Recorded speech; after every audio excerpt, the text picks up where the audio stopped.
the excellent team that Mr. Jirashi has engaged again and again with CPS groups, with Mr. Abramson and the others. Brian, who's working with us very closely getting to this point. I just want to say that all of the preservation guidelines have taken well into hand. The evaluation of the conditions of the building, the assessment of the investments needed, the thoroughness of this presentation sort of points that all out. And this is really going to be a wonderful project that may hatch over a period of time as the funding and sort of more factors come into play. But I really encourage a full amount of praise and support for NJCDC and for the project going forward and giving this site continued presence and life for generations to come in the city of Paterson. Thank you. Thank you, Executive Director. I think that was very well put and thoughtful for what was proposed by the applicant. I don't think we have any additional comments, and at this time I'd like to close the discussion period. So the conditions will be as stated during our talk now, and we'll get that over to the applicant. And I think that we're in good shape to kind of move forward with this. So with that being said, I'd like to ask the secretary to sound off the roll call on this resolution. Commissioner Corbo. Yes. Commissioner Ahmed. He stepped away from. Yes. Okay. Commissioner Redmond. Yes. Commissioner Simpson. Yes. Commissioner Walter. Yes, with stated conditions. Vice Chair Raffel. Abstain. Chair Tate. Yes. Motion carries. Thank you very much. Thank you, Bob, Mike, Brian, Dave. I appreciate your energy, and we look forward to working with you post the review with this planning review. My thanks to all of you. Thank you very much. Thank you. Brian Compensor, can you stop sharing your screen, please? Yep. All right, thank you. Okay, thanks everyone. So at this time, I'd like to move back to item number 4 on our agenda, which is administrative matters. We're going to start off with A, the 2021 New Jersey History and Historic Preservation Conference. Executive Director? Yes, thank you, Mr. Chairman. So we sent around the various information that we were receiving about the upcoming conferences, and I pointed out to everyone the chance to get some training this year that we missed last year specifically, and I just wanted to say I was very pleased for the people who reached out and agreed to take advantage of these opportunities. I know that one of the conferences that's listed here is, it already happened. I think, I don't have the agenda in front of me because I'm having such a hard time with my feed, but did we have a chance to, I just wanted to invite a couple of commissioners who attended the June conference to say a couple comments about what they thought of that conference, or and then also wanted to thank people for getting ready to attend these upcoming conferences. I also wanted to invite Ken Henderson to provide any comments. I think he got some comments as well. So if there are any commissioners that want to speak up about the past conference, or if Tim wants to join in now and talk about the upcoming conferences. Mr. Chairman, may I speak? Yes, please. Thank you. I just wanted to publicly thank our Vice Chair, Kelly Raffel, who delivered a really impressive presentation that covered some very urgent topics, namely inclusivity with our historic sites, to describe it very briefly. And I just wanted to say thank you so much to Kelly and her team for a great presentation she delivered to the entire state of New Jersey. Thank you, Kelly. Thank you, Tim. That was so nice of you. Thank you I very don't much. echo that. That's what I was gonna say. I was gonna say the same Kelly. exact. I was gonna say the same exact thing. You guys are too Right, kind. Thank you. I was setting you all up today. I was setting you guys all up for saying that to Kelly. So great. Thank you, everybody. Thank you. Appreciate it. Thanks, Kelly. I just wanted to Good add. work. I'm sorry. I just wanted to add that it was great to see the participation by the Paterson Historical Commission. I think we were well represented throughout the whole conference. You know that. That's how we roll, right? I was just gonna say that.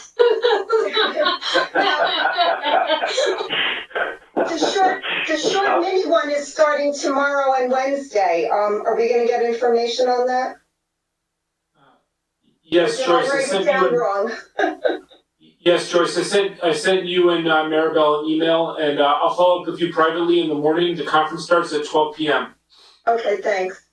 I'm sorry, Tim. I thought I was also signed up for it too.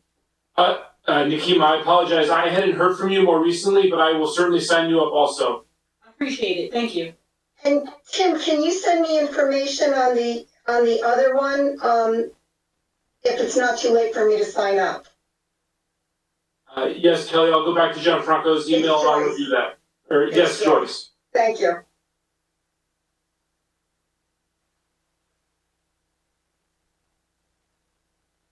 Looks like I have control of my screen again. Is the agenda back on screen, everybody? Yes. Yes, it is. Oh boy. Well, as soon as we went on sharing with with Brian's screen, everything crashed for me. It was not working out really at all. I'm just grateful that I had my audio feed working. Anyway, I'm glad to be back here. I got the agenda back up so people can follow along. So thanks to Kelly, thanks to commissioners for joining into the new conferences. Thanks for your participation, and we hope that you have a good conference tomorrow and also later on.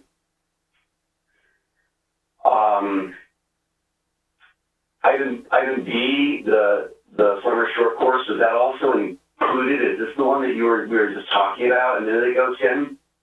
That's starting up tomorrow, right? Yeah, that's the one. It's the NATC short course that's starting tomorrow. That's the one that you were just discussing.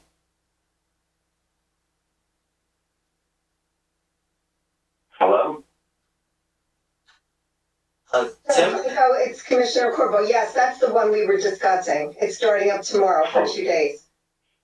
Oh, okay. I'm sorry. I thought that you all lost me or something. Okay, I'm still here. Is that good. Sorry, just a point of clarification. So typically, after our applicants, we go to the next one. So after administrative matters, we'll jump to B on item 7 on the agenda. Okay, sure. Okay. So for new business, item B, the Great Falls Historic District Lighting and Streetscape Standards. It's a review and presentation by our Executive Director, Jim Frankel of City of Paterson. Can you provide a report for this? Yes, thank you, Mr. Chairman. Everyone, we had an opportunity to meet with the Design Review Committee about this topic, and I provided them with extensive presentation. And I know that Chair Tate did circulate to the Commission just before our meeting started a committee report that is related to this presentation. So to keep things brief, I would just like to make just some brief introduction about this topic, and then I'll turn it over to the committee to present their report and recommendations to the Commission. So I'll try to keep this brief. I've got a couple of exhibits that I wanted to show you. In 1980, well, actually it's the late 1970s and into the early 1980s, the city of Paterson applied for and received millions of dollars of federal funding to assist with jumpstarting the Great Falls Historic District projects. A couple of these projects were the rehabilitation of the first mill buildings. We know them today as the Phoenix and the Essex and the Paterson Museum, the Rogers Building. The Rosen Mill was another one of the buildings jump-started with these funds. Also, beginning to consider the streetscape of the district, funding was put into the sidewalks and curbing and lighting standards that we see today. The specific granite curbing that we have throughout the district in certain parts of the district, the unique light fixtures, the slate sidewalks that we have in some parts of the district are all a result of this federal investment around 1980.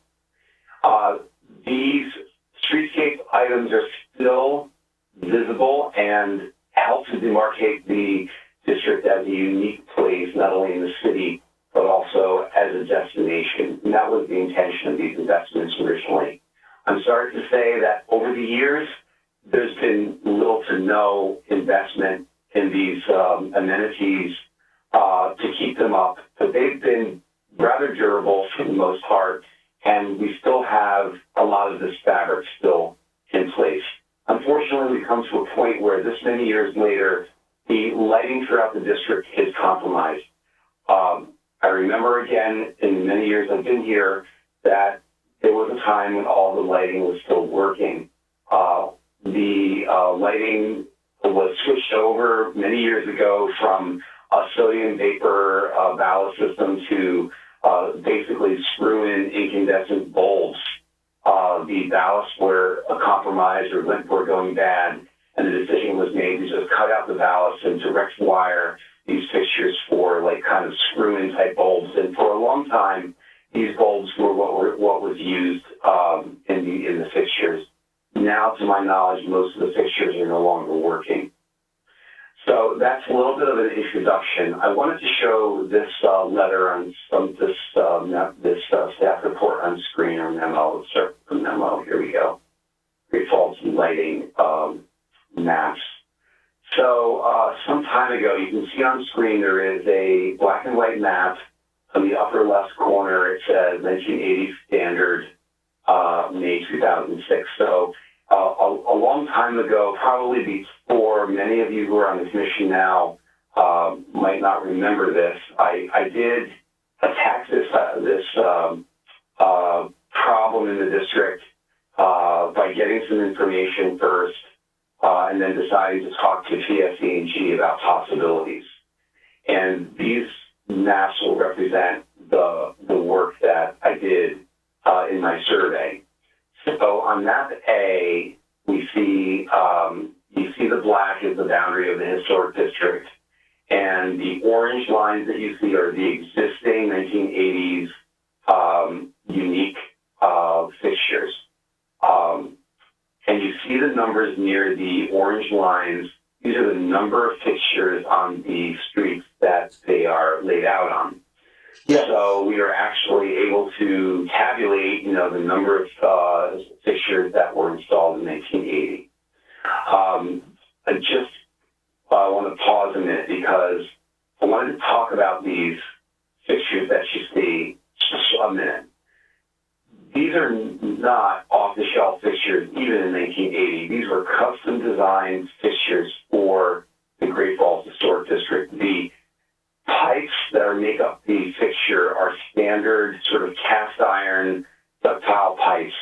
Think about like plumbing pipes, for example. They're ductile iron, and the ornamental collars that transition from the larger pipes to the smaller ones, and the ornamental handholds, covers, and finials, along with the crook arm of the fixture, these are all custom designed cast iron parts that were made in Pennsylvania out of sand castings, basically.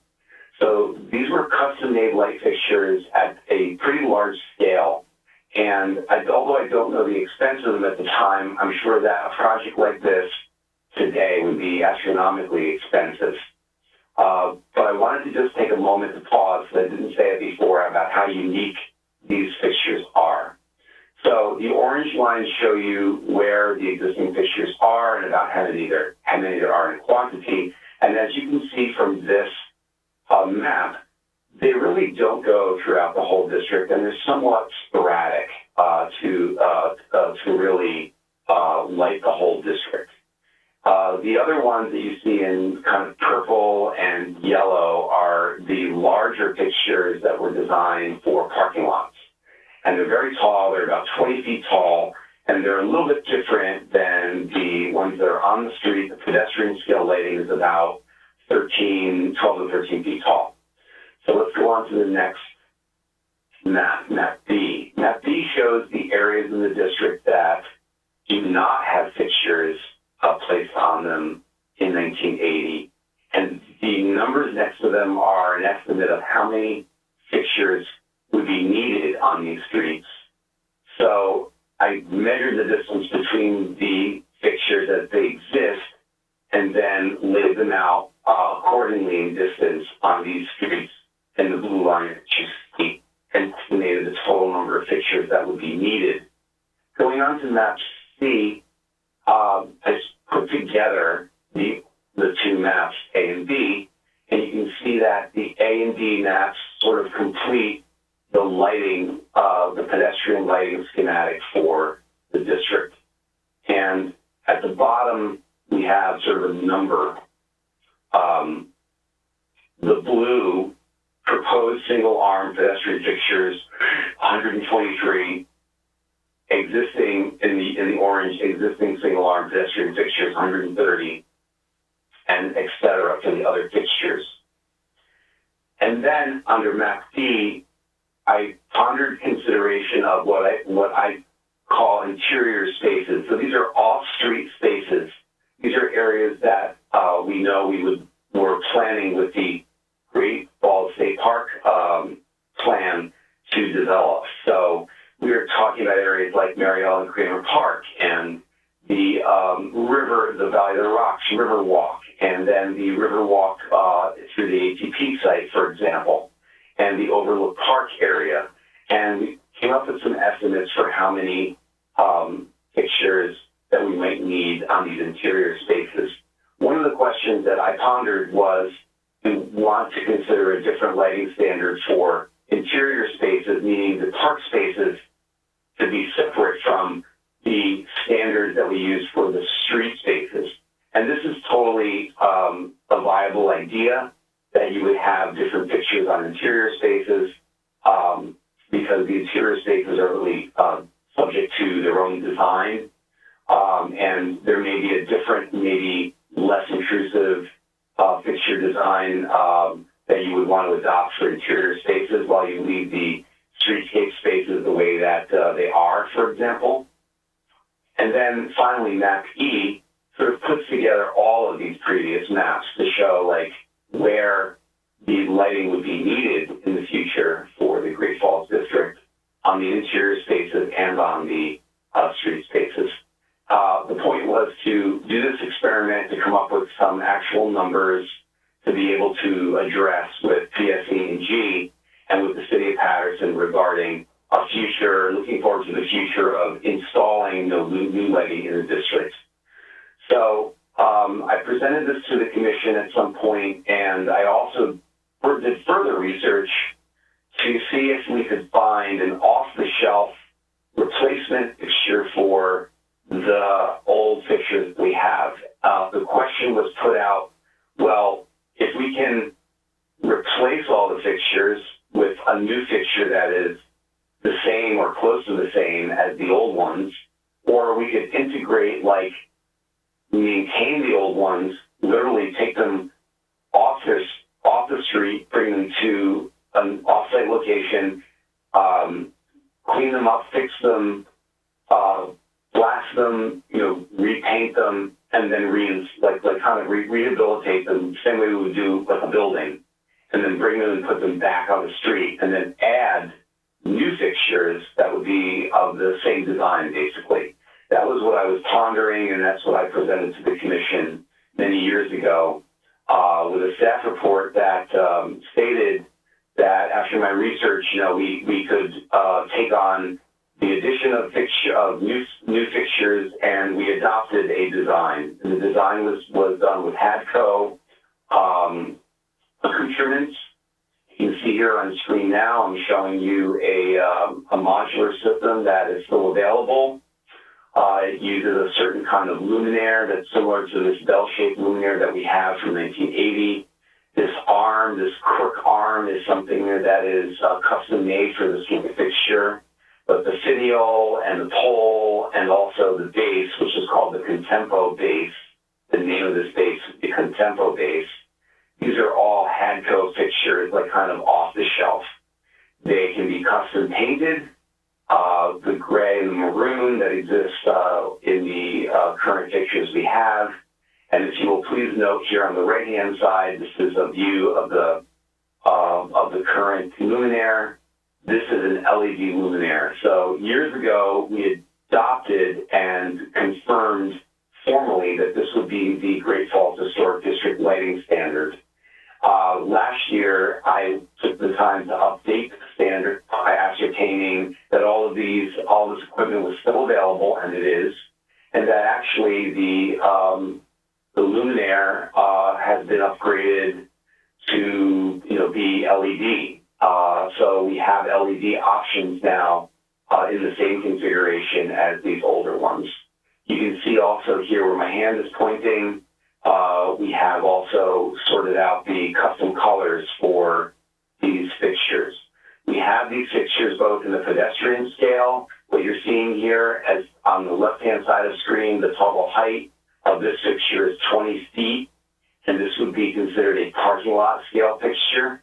It can be affixed with one arm or two arms or four arms, because this kind of square piece here, you can actually attach as many arms as you want, up to 4 arms, one on each side. Or we also have the pedestrian scale. So this drawing is showing you the single arm, 12-foot high fixture that is appropriate for pedestrian scale. It's the same base, it's the same luminaire. The LED array is different, so the light output is different. The luminaire is actually the same size, 21 inches across and 22 inches tall. At the time, I also looked into the adaptability of this collar and this hanging device, so that we could most probably adapt a certain kind of collar, an end fixture onto the existing crook arm of our 1980 fixtures, and this new luminaire collar would go right over it. So that is the work that was accomplished to date. These are the current light standards that we have been giving out to different projects in the district. To date, we have the Mary Ellen Kramer Park with this standard. We've handed this standard to the current Lou Costello Park project, and we've also handed this standard to other private projects. For example, NJCDC had a couple of projects where we've had them use this standard as well when they've put light fixtures into their streetscape parts of their project, like at the Paterson Silk Exchange building, the administration building at the 1880s administration building near Burger King on Spruce Street. So we've been handing out this standard. So in conclusion, we are now involved with the planning and design of a project being brought forward by the Passaic County Engineering Department with federal grant money to make improvements on Spruce Street between Oliver, which is where the gas station is, where everyone turns to get onto Route 19, and to the intersection at McBride, where the Welcome Center is. Just those few blocks are being improved in terms of sidewalk and curbing and lighting and pedestrian safety considerations. Traffic signals, I think, might actually be introduced as well. So the question begs about our lighting standard, and I wanted to take this time tonight to give you this presentation, to reiterate what we're doing, how we got here, and to sort of pose to the Commission an opportunity to sort of go back and reevaluate the standard. You can, after hearing all this information in our discussion, maybe provide some feedback about whether we should continue with the standard or we should not.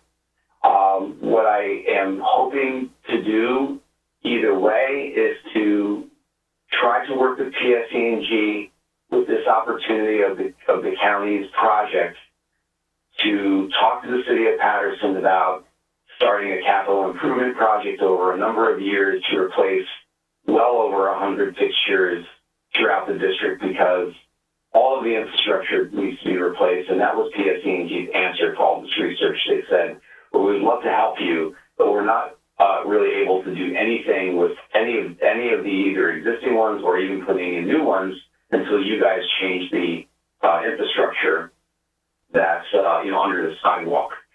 The conduit wiring so old that we have a policy where we don't install anything new and warranty or put into contracts until the structure is replaced. So this might be a great time to have a conversation about what we want for the district in the future, to finally, with all of the changes we've been making and investments in the parks and so forth, to provide for not only the beautification but the safety and addressing the walking surfaces and the lighting for the district-wide on a district-wide basis. So I thought this would be a good opportunity because of the county project, and whatever we install on Spruce Street should be continued as the standard throughout the district for the future implementation. If the question is, do you think we should continue with the standard? Should we change the standard to something that is more historic looking? This is not something that I recommend, because these fixtures are very unique and they do not have sort of a period that is associated with them. And the period for our district goes, kind of spans, several hundred years. So it does a really good job to stay industrial and sort of historic, kind of appealing to the historic character of the district, but not to date the district to a certain period of significance, like, for example, 1920s or 1910s or colonial times, where you have pictures that look like gas lamps. I'm sure you all have seen these before in different towns, because everyone has to go through this process eventually of choosing what period their light fixtures have to reflect. That concludes my presentation. Thank you for your patience. I'll like to turn it over at this point to the chairman and the committee report that was distributed. Thank you very much, Executive Director, for the very thoughtful and comprehensive breakdown of the lighting fixture and streetscape. So at this time, I'd like to share with you our committee report that we put together. And I want to give a quick shout out to Commissioner Walter, who actually attended the meeting on his birthday, which was the 19th. So just to kind of give you a quick synopsis of the meeting, during the Design Review Committee meeting, we had a presentation from Gianfranco. It was a little bit lengthier because we were discussing some of the nuances, but essentially what you heard just now. In this regard, we took a look at the current standards and we observed the older fixtures. At the conclusion of our meeting, we unanimously believed that we should continue with the standard that we have, along with the following. So the committee recommends that we reuse and repurpose the existing lighting fixtures that are currently in the district. The lighting fixtures are to be rehabilitated, retrofitted, and shop finished as required to preserve the present aesthetic and lighting standards. Our committee does not recommend using the historic 1920 lighting fixtures for the reasons that the executive director mentioned. It doesn't have a period attached to it along. You don't want to use those along Spruce Street corridor or throughout the district. All future LED luminaires are to be coordinated with the county officials and installed by PSB&G at all specified locations throughout as required. The finished combination of the fixtures shall remain shall remain the same and shall be internally reviewed by the executive director, Gianfranco, and HPC staff for required control samples and subsequent production. And lastly, we like to put a motion on the floor to reinforce the status quo as it pertains to the current lighting design and standard. I think the direction that we're in, we should just kind of continue with that trajectory and move forward is where we all landed at our August 19th meeting. So that concludes my report, or our report rather.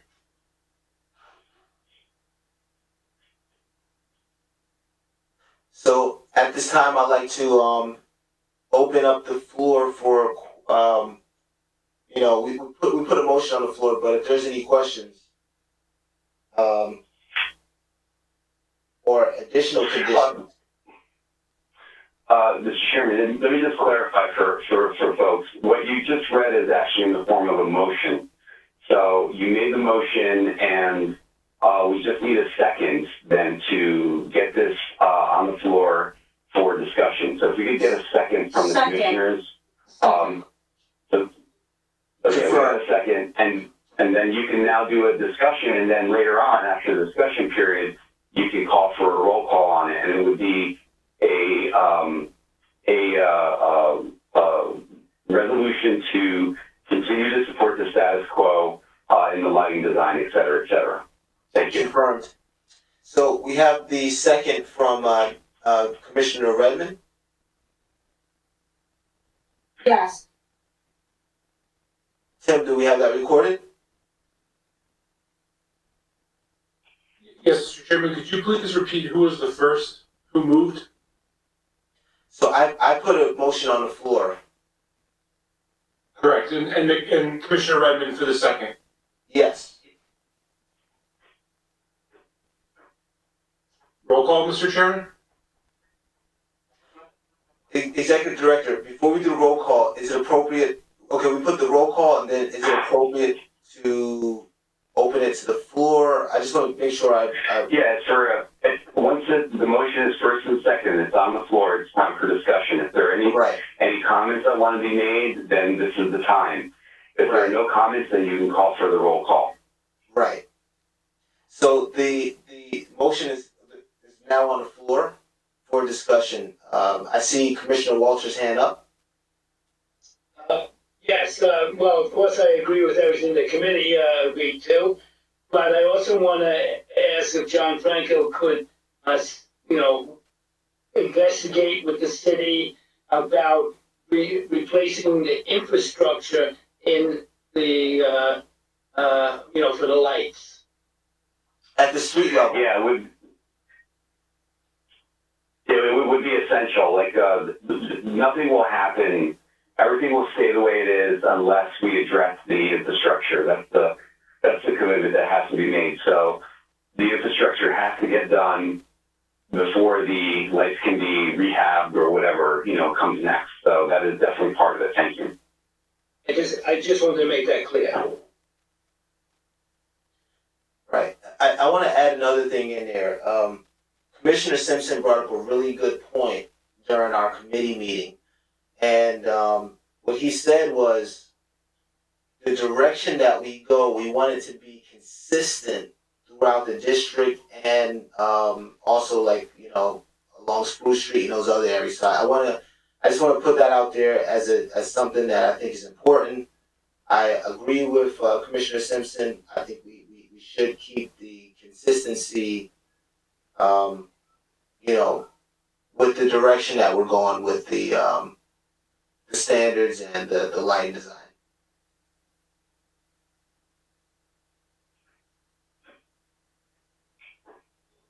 Do we have any additional comments or questions on the floor?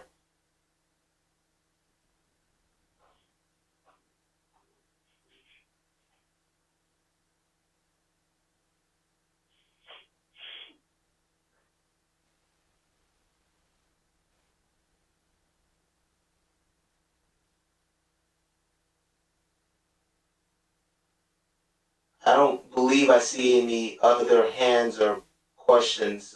Executive Director, can you confirm? I'm sorry, I can't see the list. I'm still having problems, but if there are no further questions, you can just go for a roll call. Okay, Mr. with that, Rich, I don't see any other hands up on my list, so you're ready to go. confirm. Okay, so with that being said, I'd like to get a roll call for the conditions under this motion that we've prepared for the resolution. Commissioner Ahmed, Yes. Commissioner Corbo, Yes. Commissioner Redmond, Yes. Commissioner Simpson, Yes. Commissioner Walter, Yes.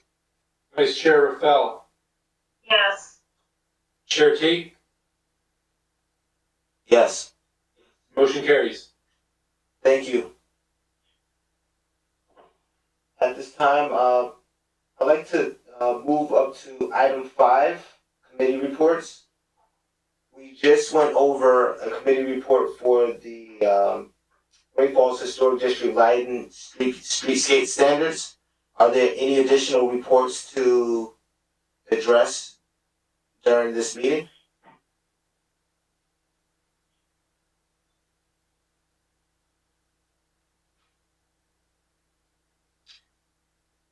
If there are no additional reports, I'd like to move along to item number 6, which is old business and correspondence. Executive Director, can you provide the director's reports and activities at the Historic District? Item 1 through, item A and B, and the sub-items as well? Yes, thank you, Mr. Chairman. I'll be happy to provide some reports about what's been happening in our historic districts. So for item A under the Great Falls National Historical Park, obviously the Angelo Stadium is still moving along, and although I didn't have a chance to be out there in recent times, I'm sure that construction is moving along at a good clip. Last meeting, I took the time to show you some photos and go through what had been happening. A lot of the site work or demolition plan had been accomplished at that time, and they were getting ready to transition into stabilization and rehabilitation. So I sort of feel that, although I don't have pictures to show you tonight, they've been engaging and getting ready to build up forms and start to repair some of the saw cutting and spalled concrete that was taken out. I can also tell you that we have some funding from the National Park Service and from State County to work on the sign stabilization and facades. Those plans are now been reviewed by our purchasing agent. They're being finalized by the engineer and architect, and we should be ready for bidding on that part of the project in the next month. So that's the update I have for you for Angelo Stadium. And at the Great Falls Historical Park, I also attended an event that I thought was very unique and exciting to watch and be part of. The superintendents invited an actual tribal member to come out from the West to provide a presentation and a display of Native American cultural dance and of kind of dress and a presentation about the actual migration of our Native Lenape tribe westward. And it was really exciting because the family that was here were actual formal, they had in the past been tribal leaders and formal representatives of this federally recognized tribe that is descended from the Lenapes here in our region that is now settled out west in the Oklahoma region. And it was, as they described it, like a homecoming to them, or a place where their ancestors came from, and that they had not been invited to come back for a formal visit in all this time. So I thought that was very unique and very special, and I wanted to put out a special thanks to the National Park staff that thought of organizing this invitation for them to come out and do this presentation. The presentation was attended when I was there. They did a couple of presentations each day of the weekend, on Saturday and on Sunday. And not only was there like the typical, like if you've seen a presentation before like this, you'll see explanation of how the ritual dress that they have, as well as dancing and song. But there was also another aspect of it where we sat down under a tent and we got a presentation, a historical presentation really, about the tribe and what it's up to today, and kind of their background and their migration history. So I found that to be extremely enlightening and very moving, actually, because of their very close connection to having this invitation to come back to do this program. So again, I just want to take a moment to thank the National Park Service and especially our team here in Paterson for organizing that special event. The Quarry Lawn project has also been reviewed by our purchasing agent and is under its final sort of changes or tweaking of the entire plan to be ready for bidding process. And we expect a bidding date to be set in the very near future, so that project will actually start going out for bidding, and hopefully we'll get a good bidding process and be able to award a contract so that we can start construction on that much anticipated project at Quarry Lawn. As far as we're also going to see a design review coming up soon for, and again, much anticipated design review for the two small buildings in Mary Ellen Kramer Park that are owned by the Passaic Valley Water Commission. Their project is coming into kind of a wrap up in terms of their design documents, and a design review application is sort of in the works. Maybe as soon as next month or the month after, we should be looking at a design review for the two small buildings up in Mary Ellen Kramer Park that have been sort of tarped off and really suffering for many years with a loss of the roof and water infiltration and so on. As part of the conditions for the Levine Reservoir project, these buildings were up for rehabilitation, so that's also coming to fruition very soon. The work continues at Lucas Oil Memorial Park. I provided some photos last time.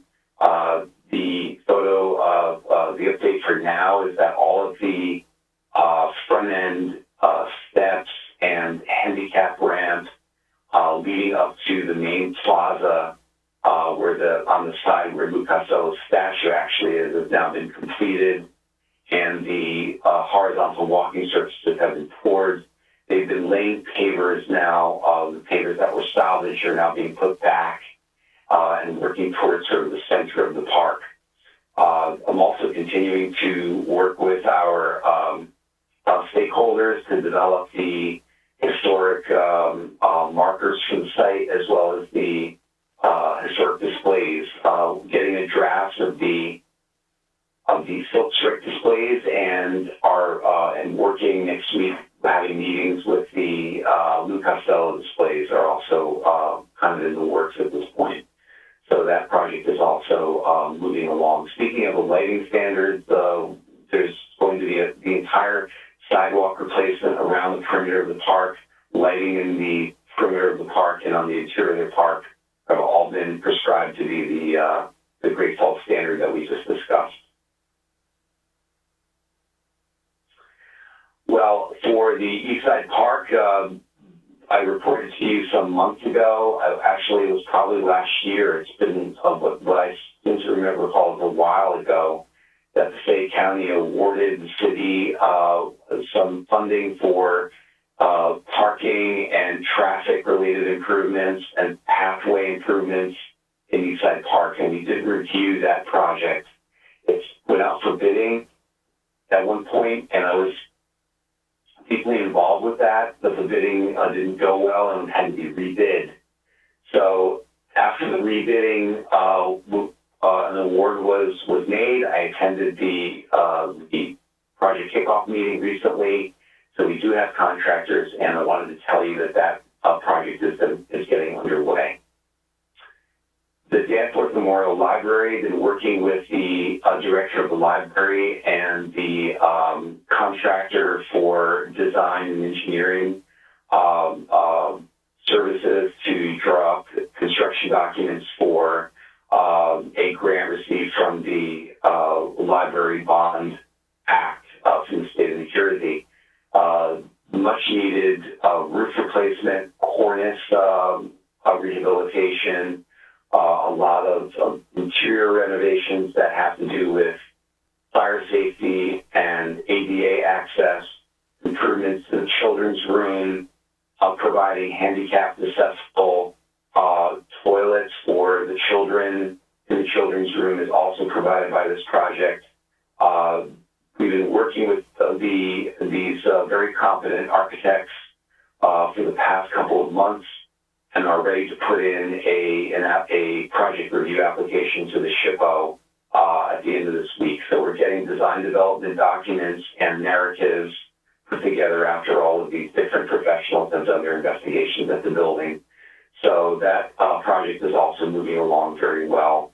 And again, as I mentioned before to you about this, this is the first time that I can recall that we had a serious preservation grant to work together to help the library building to make much needed repairs just to even keep water out of the building. So this roof replacement and the cornice repairs are very much needed and very much now under design and are going to be funded. So we're very grateful for that. As far as the old business goes, Mr. Chairman, that concludes my report. Thank you, Executive Director. Before we close down item 6, I'd like to open it up for questions from the commissioners on any of the items that was presented. Yeah, this is Commissioner Walter. I'd like to ask if we can get a report in the near future about the Eastside Park projects, where we stand. We had some problems with fencing that we, had discussed. We had the house on wall, that project. We had a new house being built down on, 40th Avenue, down there, 40th. So I just wonder if we could, not now, but in the near future, get a report on all those projects. Okay, very good, Commissioner Walter. Actually, this has been a very detailed meeting, so let's make sure that at the next meeting we have a special section to address the enforcement topics that you're talking about. We've actually had a lot of them going on recently, not only in the Eastside District but also in the Great Falls Historic District that we're constantly dealing with, and we would like to keep you informed about them. So we'll make sure to take time out to give you a lot more detail on that topic for next month's meeting. Maybe it doesn't even have to be discussed at the meeting. Maybe you could just send out a report to the members, the commissioners. We could do that. Yes, we could do that. Thank you. Thank you, Commissioner Walter. Are there any additional questions from the commission?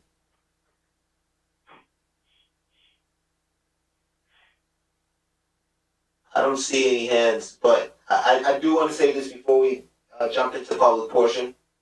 I do want to commend the Executive Director, John Franco, and Tim for the very detailed, energy that they put into a lot of the correspondence that gets us into these monthly meetings. We're in the meeting for about an hour, 2 hours sometimes a little bit more, but the embodied energy that goes into putting that information together is a lot. And of course, I want to thank all the commissioners for your continued energy. With that being said, we're going to move down to item number 8, public portion.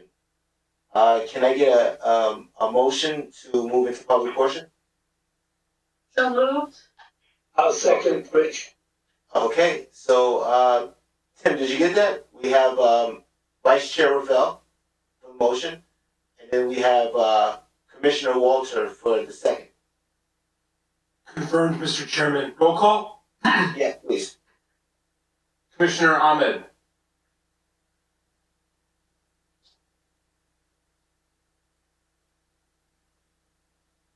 Commissioner Corbo. Yes. Commissioner Redmond. Yes. Commissioner Simpson. Yes. Commissioner Walter. Yes. Vice Chair Rafael. Yes. Chair Tate. Yes, and I just want to point out, I think Commissioner Mohammed was having audio issues, but he's here. Yes. Alright. I don't know if you guys heard me. Thank you, Commissioner, and motion carries, Mr. Chairman. Thank you. Could you provide the phone number for the public to call in? We'll give them 5 minutes once the number is released. Yes, Mr. Chairman. Those who would like to participate in the public portion may call in at 973-321-1579 and enter the meeting ID 711-680-001. Again, the telephone number is 973-321-1579 and enter meeting ID 711-680-001. Thank you, Tim. The time is now 9:15, and we'll keep the line open until 9:20. Thank you. Mr. Chairman, I put on screen while we're waiting for public to call in. This is a topic that I failed to mention during the report that I think is important, not only for people who may be watching, but for the commissioners to also know about. I've been reporting for a period of time now that we've been working with the National Park Service to effectively transfer lands from the city of Paterson, to the MPS around the core area of the waterfall. This is something that was negotiated and agreed upon many years ago, actually 2011. And by the way, right around the corner in November, we're going to be marking our 10-year anniversary from when our general agreement with the Park Service was signed, where this kind of comes from the transfer of certain lands to the federal government. And we have been working, very hard on this over the past year, very intensely on the many minute details of transfer, and we are just about completed at this point, to the point where we are now in the period of complying with the Green Acres mandates to provide public notice of our intent to transfer these lands. And on screen, I have a public hearing notice that was recently published in the city's newspapers, also posted now at City Hall, and is also on a really big sign, an actual physical 4-foot by 8-foot sign at the entrance of Overlook Park, announcing our intention to have a public hearing scheduled for September 15th at the City Hall to have a public hearing about the land transfer. And I wanted to take this moment to not only for the record, put this on record, the public notice is here posted as part of this meeting, It's been published in accordance with compliance with our Green Acres statutes for us to do so. Anyone who's listening, the notices for a public hearing for the transfer of the land known as Overlook Park to the National Park Service, and the hearing is for everyone to come and listen to a presentation and then be able to provide comments for the record about this intention to transfer lands. And also the comment period doesn't end after at the presentation, but rather it continues on until the end of September. So here on screen, you can see at the bottom, it says the comments would be accepted until September 30th, and that would conclude the public comment period that is required by Green Acres statutes that we pursue as we are looking to approach the City Council with finally it's in the form of an ordinance to formally transfer the lands to the National Park Service. So this is something that we're very close to doing now, and we're entering the public comment period. Right, and this is the chair, just to confirm, this land would be maintained on a federal level at this point, once it's transferred over. Yes, actually, it's the lands of Overlook Park, where we've also been talking for several years now about the construction of the Alexander Hamilton Visitor Center. That project would have to be built on federal land, so the transfer of the land is very important to that project going forward as well. But once it is federal, and it would be outside the jurisdiction of the commission, and they would be totally under federal jurisdiction at that point. So it would be part of the National Park Service's land holdings. We still have Mary Ellen Kramer Park on the other side of the waterfall to transfer. So we've successfully transferred the small parcel known as the Visitor Center, the Welcome Center. That was transferred a number of years ago, and now Overlook Park is imminent, and we'll start working on the transfer of Mary Ellen Kramer Park probably as soon as starting next year. Right, and there's those are the only parcels, by the way, that are planned for transfer, agreed for transfer: Overlook Park, Mary Ellen Kramer, and the Visitor Center. Right, and there's certain statutes that exist within those lands that we would retain the rights to those statutes, if I'm not mistaken. Well, yes, the cultural property, you mean the statue of Alexander Hamilton, Correct. And there's 4 or 5 other monuments that, were dedication monuments. Part of the paperwork involved with the deed and the easements and so forth are the continued, perpetual ownership of those cultural properties reserved to the city of Paterson. So everything will stay in its place on federal property, but those objects will be owned by the city. It'll be at the city's discretion about whether they, continue to stay there, they get moved, or whatever the case may be. But they have permission to stay there, which is what I think is the intention, and maybe never be moved. But frankly, the city will retain, all of its rights to that property. Confirmed. Thank you for providing this public hearing notice. Mr. Chairman, there are no callers in the queue. Okay. Thank you very much, Tim, for providing that update. Can we get a motion to close the public portion? So moved. All right. Second. Okay, so we have Commissioner Redmond for the motion and Commissioner Corbo for the second. Is that recorded? Yes, Mr. Chairman. Can we get a roll call? Commissioner Ahmed. Yes. Commissioner Corbo. Yes. Commissioner Redmond. Yes. Commissioner Simpson. Yes. Commissioner Walter. Yes. Vice Chair Rafael. Yes. Chair Tate. Yes. Motion carries. Can we get a motion to adjourn? Motion to adjourn. Second. Is that recorded? We have Vice Chair Rafael and we have Commissioner Redmond for the second. Thank you, Mr. Chairman. Roll call, please. Commissioner Ahmed, Yes. Commissioner Corbo, Yes. Commissioner Redmond, Yes. Commissioner Simpson, Yes. Commissioner Walter, All right, yes.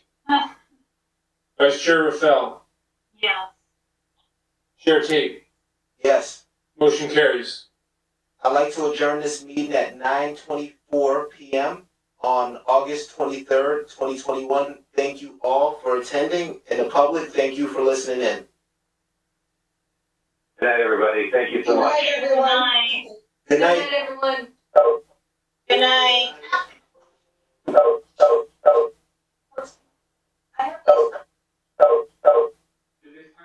Night, everybody.